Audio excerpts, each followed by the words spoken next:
Welcome back into Clay and Buck. We are joined by the Speaker of the House. Speaker Mike Johnson is with us right now. Mr. Speaker, appreciate you making the time. Hey, great to be with you guys. Good to hear your voices. So we know you're at the border. We talked about that top of the hour. We do want to get into that issue with you and see what the latest is from your perspective. But first, talk to us here about this spending deal. What's really going on, and why are you taking the positions that you are right now in terms of whether you're agreeing, disagreeing with Democrats? Walk us through the spending deal as it stands right now. Yeah, it's a great question. There's a lot of misinformation and confusion about this, guys. What we've done here is we're trying to work towards the 12 separate appropriations bills. That's the way Congress is supposed to work. That's how we restore fiscal sanity to Washington, and we engage in good stewardship on behalf of taxpayers. Right? We have a $34 trillion federal debt. I mean, it's incredible landmark and a dangerous one. So we are negotiating, trying to work towards a top line spending agreement that is the first cut to non-VA, non-defense spending in many years. It significantly cuts out a lot of the side agreements that were negotiated last year for the spending bills. About $16 billion in real new spending cuts. We take $10 billion out of that IRS slush fund and about $6.1 billion from the Biden administration's COVID era funds. The real important point here is that having an agreement allows our Republican conservative appropriators to go in the room and fight against the Nancy Pelosi era policy riders that remain in effect because we're operating under a continuing resolution and we've got to get the new budget done. So that's what this is about. It's not the best deal that any of us as conservatives would draft on our own. But here's what everybody has to remember. We only have, conservatives, Republicans only have the majority in one house of Congress, and it's about to become the smallest majority in U.S. history. I mean, after January 22nd, we'll be down to a one-vote margin. I mean, literally, there's only been one Congress in 1917 during World War I and had a smaller majority than we'll have, smaller margin. So we want to advance our conservative priorities and principles every moment of every day as far as we can. But right now, guys, to give a football metaphor, which you both are conversant in, I'm an LSU guy, so that's how I speak, right? Listen, I want to throw a Hail Mary pass on every play. But right now, it's 3 yards in a cloud of dust. We've got to advance the ball up the field incrementally, and that's what we're trying to do. You're an LSU guy, by the way. I got to build on this then. How excited were you when you saw Nick Saban was retiring? I was hoping you would tee that up for me. Congratulations to him. Undeniable that he's probably one of, if not the greatest coach, certainly in the college game of all time. But at LSU, we have no love lost for Alabama and what he's done. So, it's a bittersweet day for college football. How about that? That's a good answer. I think you should have said that Brian Kelly is now going to smoke Alabama and the Crimson Tide are finished as an elite football program. That's what I was telling my That goes without saying, my friend. That goes without saying. Yeah. That's what I was telling my seventh grader, by the way, who has ended up an Alabama fan because they've been so dominant. And it's a real failure of parenting that I've allowed that to happen. We're talking to Speaker Mike Johnson. Okay, so for people out there who are listening to us right now and they are not that familiar with you, how are you different than the speaker that you replaced? What is going to be different for Republican voters out there that they should know about you compared to the man you replaced?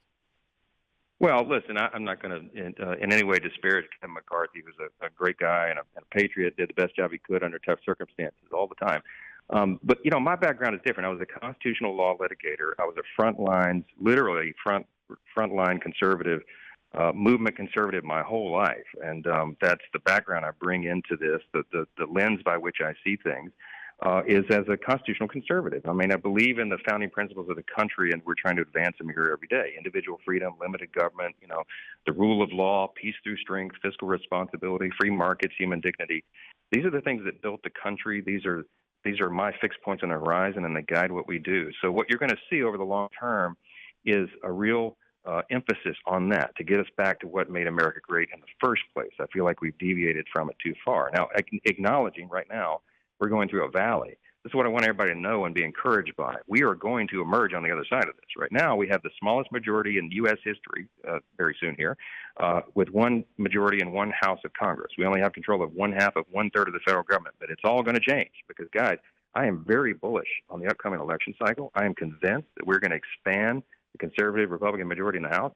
We're going to win back the Senate, and I think we're going to win back the White House as well. And so everybody in this country is going to be in a much better place a year from now But we've got to get through this valley, and we've got to demonstrate that we can govern well.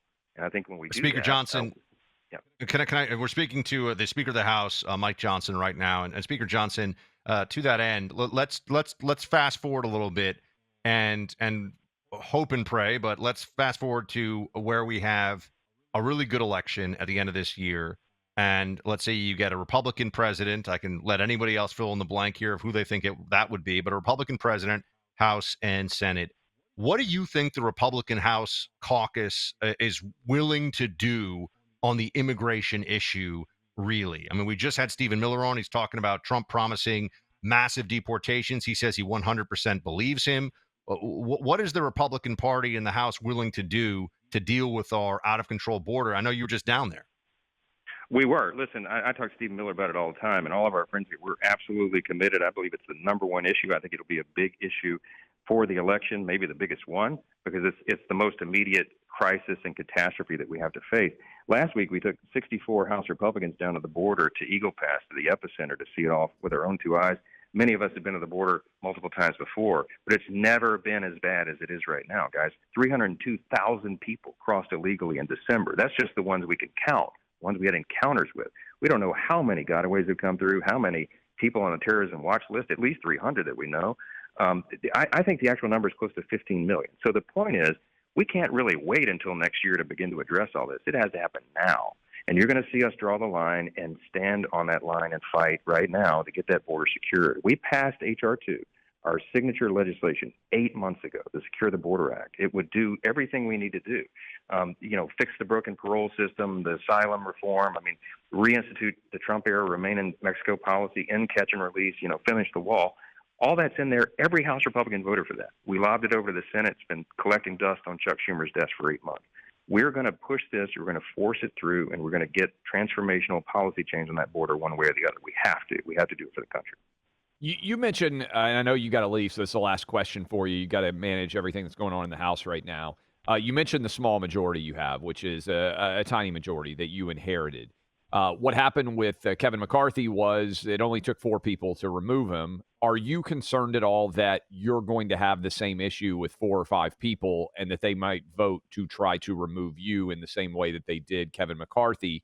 Or are you confident that's not going to happen itself, that prologue is not going to be a preview for what happens to you as well?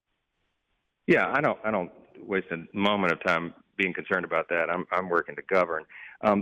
Look, everybody here is there's a lot of emotion right now. There's a lot of fervor and very thoughtful conversations, and that's what we're doing. I mean, the people that moved to vacate McCarthy, there's some of my close colleagues and friends. And so I bring everybody in and we talk through the issues. Remember, they know that I am myself a hardline conservative, and I bring that philosophy to the gavel. And what we're doing right now is we've got to advance that conservative philosophy under arguably the most challenging circumstances in the history of the institution. So we're not going to get everything we want every single day. It's incrementalism, and having everybody understand that and be a part of the advancing the ball is really important. Not to wear out the football metaphor, but everybody needs to know their place on the field, what their position is, and where they work in each play. And you can't tackle your own quarterback and expect you're going to win the game, right? So we talk about this tongue in cheek, but everybody knows the stakes are so high, guys. I think we're going to work together and get this done. And again, we're going to win that election cycle and be in a much better position next time around. Speaker of the House, Mike Johnson. Mr. Speaker, come back again soon. Thanks for being on the program. We'll do it, guys. Good to talk to you.